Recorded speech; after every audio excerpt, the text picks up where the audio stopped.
I just want to take an opportunity to thank all of you today.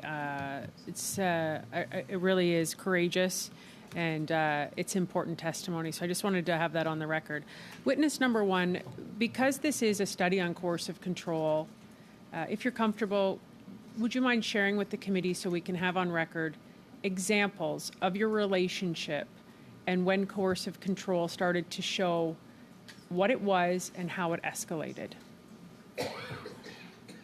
It started in my dating relationship with extreme jealousy.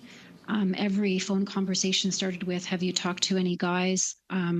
So I was restricted and isolated in terms of interacting with other men in my personal and professional life. It escalated to making comments on my physical appearance, so feeding on that insecurity. There was one episode of putting his hand on my neck to hold me down on a bed. And then from there, it escalated whereby he was constantly monitoring my spending, calling me names, putting me down, making negative comments, telling me that the best thing that ever happened to me wasn't being a doctor, but marrying him, telling me I don't make very much money. So a lot of disparaging comments, and then it escalated to me being fearful of him physically, very threatening, ominous looks, threatening words. And so progressively I became more isolated, walking on eggshells, always trying to please him. I want to put on the record right now that this witness, whose identity is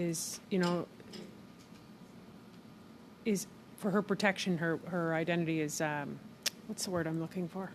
Protected, thank you, is a physician. This is an educated, brilliant woman. And I think for people watching, I think they think, how could that happen to somebody so smart? And there's this misconception out there that coercive control only happens to a certain demographic or a certain group of people. And nothing could be farther from the truth.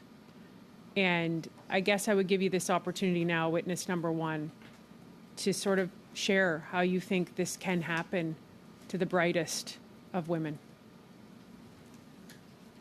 I think because of its insidious, covert nature, and I think men like this prey on women whom they admire and who they feel are respected. They like aligning themselves with those women, and in order to keep them, they slowly but surely degrade their self-confidence and self-esteem.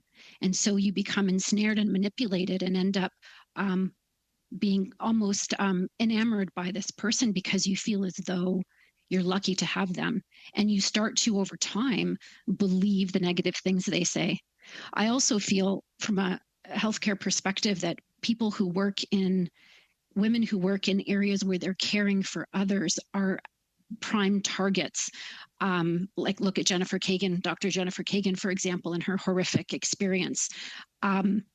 You're a prime target for these men, because sometimes they're a little bit flawed, and then you therefore kind of take them under your wing like you would in a nurturing manner.